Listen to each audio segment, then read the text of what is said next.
Hello everybody, and welcome to this week's reflection.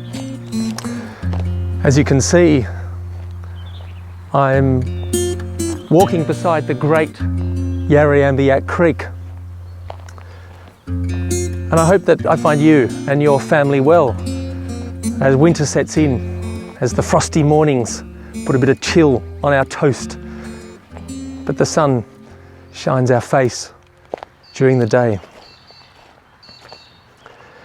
This week in our gospel readings, the rubber really hits the road. Jesus says to us, "The kingdom of heaven has come near."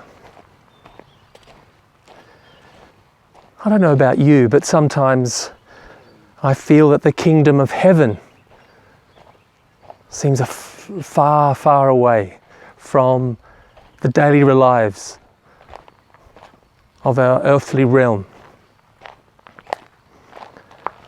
There just seems so much suffering, so much disease, so much violence, so much hatred that needs to be confronted in our world.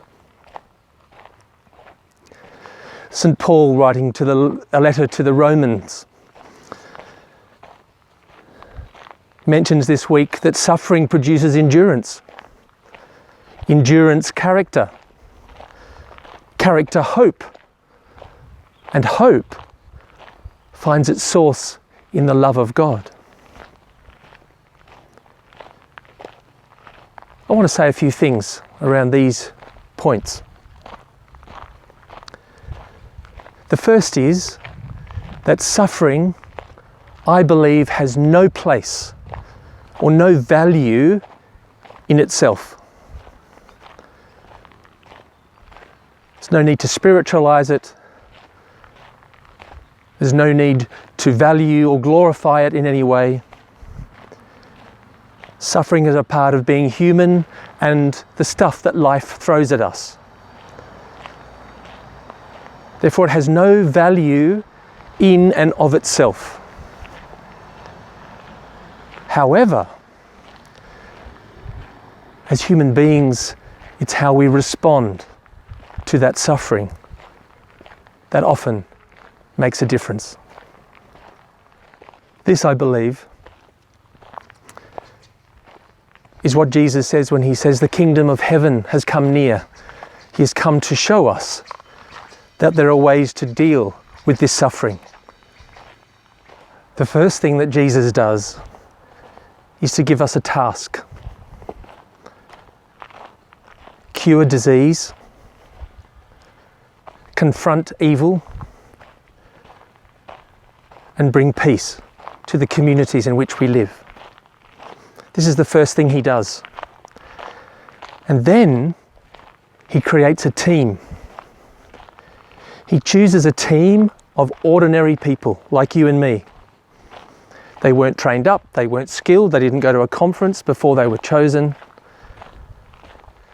And Jesus chooses a team of healers in the face of illness. He chooses a team of restorers in the face of brokenness. He chooses a team that brings life in the face of death.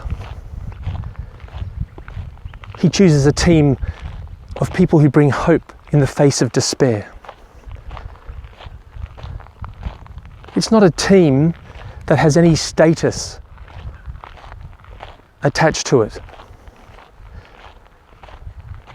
but a team who returns people to the center of the communities of which they lived, because they were diseased, because they were broken, because they were considered unvaluable.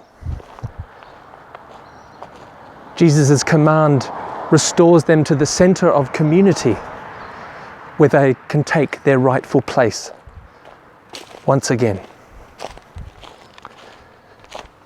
We'll be exploring this in the next few weeks as Jesus invites us to love our neighbour afresh from a different place, not a place of power, but a place of vulnerability and empathy. And this lies deep at the heart of Matthew's Gospel.